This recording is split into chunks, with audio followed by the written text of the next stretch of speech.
Okay, open intervals where functions are concave up or concave down. This means this.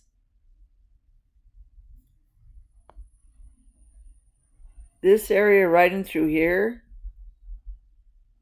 but then at this point right here, it switches from being concave down to being concave up. That point right there, whatever that x value is right there, that's called an inflection point. And you can find that by taking the second derivative. So for example, if you've got a parabola, there's not going to be an inflection point. There's only one interval where it's concave up, right? But if you come down here and you have a cubic, you're going to be going from concave down to concave up. And where you find that point, so we take our first derivative, we get 3x squared minus 2x, and that's where we find the mins and the maxes. So you could take the time to do that. So set that equal to 0, and then they have an x in common, so that's 3x minus 2, so where x is equal to 0. So let's say this is the x-axis. This is the y-axis.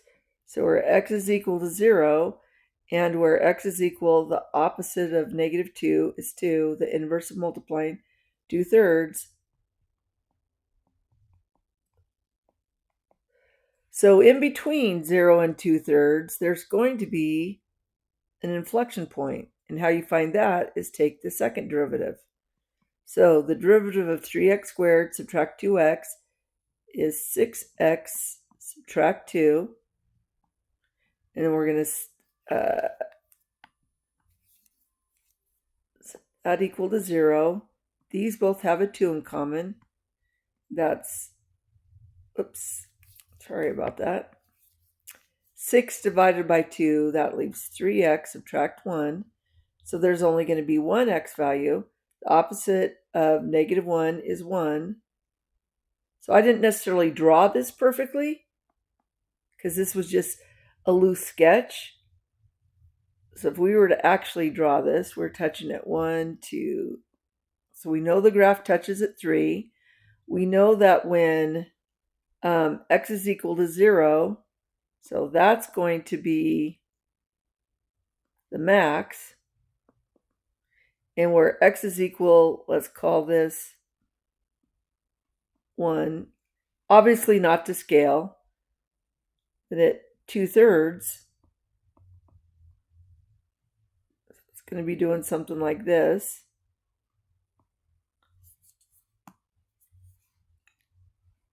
That will be a min. So at 1/3, there's going to be an inflection point where it switches from concave down to concave up. So where x is equal to 3, that is the inflection point. So to find concavity, you find the second derivative. And now it says find the intervals. So up to that inflection point right there. So that we know that from negative infinity up to 1/3, that's concave down. And from 1/3 to positive infinity, that's concave up. All right. Find all points of relative min, relative max. Okay, relative min and relative max. In this, here's your, let's say you've got a graph that looks like this. The relative mins and maxes are where they curve. All right, so this would be a relative max,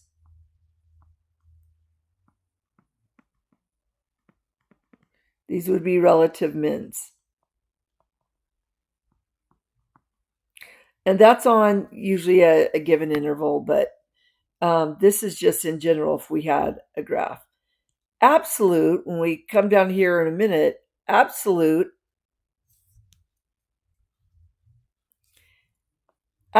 mins and maxes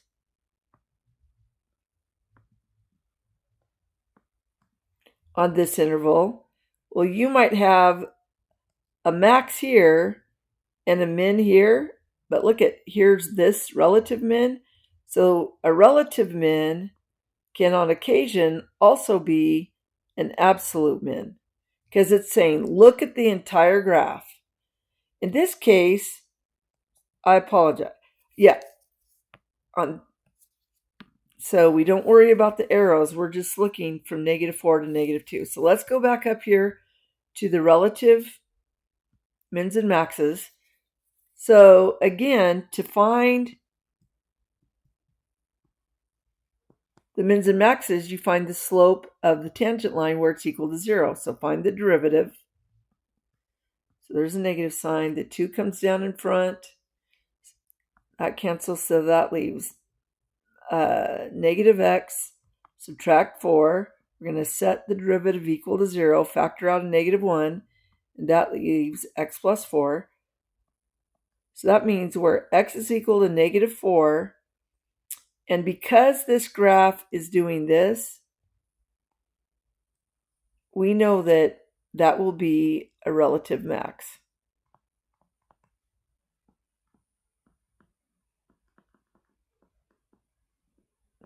Where x is equal to -4. Okay, now let's come down here. So that's all you're doing on relative. You're setting the derivative equal to 0.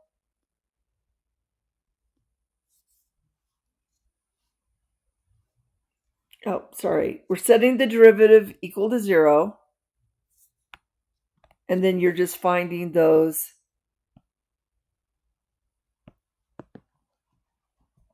there we go. Absolute min and max, there's a few things you have to do. You first have to plug in f of -4 and get that height. Then you have to also plug in f of -2 and get that height. That's the y value. So when x is -4, what's the y value? When x is -2, what's that y value? Then you also have to take the derivative, set the derivative equal to 0, and wherever that x value is, find that height. And then you're going to compare. Okay, so if we put -4 in there, that's 16 times 2, that's 32. 12 times, let's see if that's right, -4 squared, 16 times 2, that's -48. So that's going to be -16 plus 15, that's -1. So f of -4 is the height of -1. Now you plug in -2. -2 squared is 4, 4 times 2 is 8. 12 times -2 is -24. So that's -16 plus 15. That's also height of -1.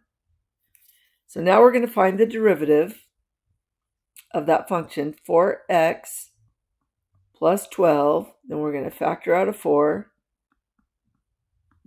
So where x is equal to -3. So now we go up there and we put -3 into that function. So that's -3 squared is 9. 9 times 2 is 18. 12 times -3 is -36. So that's -18. -18 plus 15 is -3.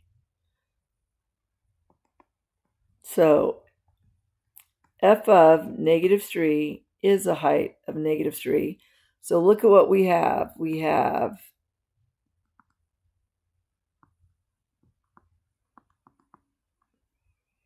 so on this one right here, between these two are both absolute maxes. And this one is our only low point in the 3 that we tried is the absolute min. So what that means is where x is equal to -4, we're here at a height of -1. Where x is equal to -2, we're at a height of -1. Where x is -3, we're down here.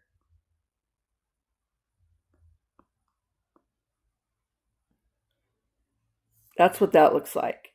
So for the absolute, you do f of 1, f of 3, and that will give you the y value.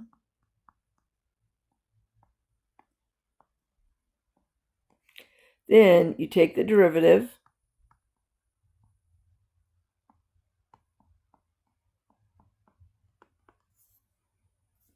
set the derivative equal to 0, and factor out what they have in common. So I'm going to factor out a -3x.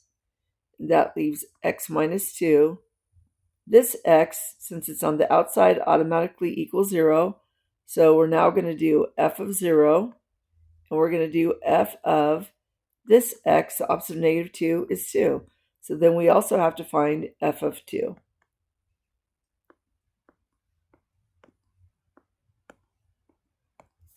So when you plug 1 in there, you get -1 plus 3 plus 3. And that looks like a height of 5. Then you plug 3 in there. Well, 3 cubed is 27. The opposite of 27 is -27. And then 3 squared is 9. 9 times 3 is positive 27. So those two cancel. And then all we have left is a height of 3. All right. Now, remember, now we're taking our mins and maxes. So this one should be a min. This one should be a max, but we don't know where.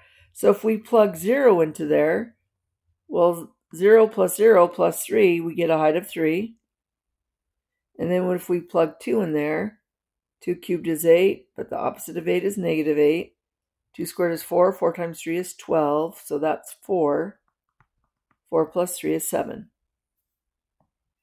So now look at what we have. We have 7, where x is equal to 2.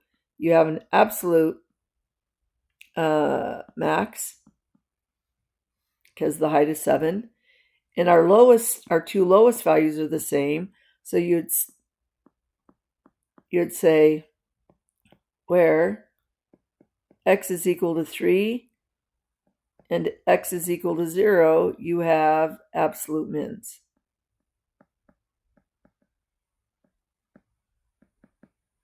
And then on another video, I'm going to show you kind of the curve sketching technique, where you do the table of values, and then you have all of it. Intervals of increasing and decreasing, concavity, all of those things.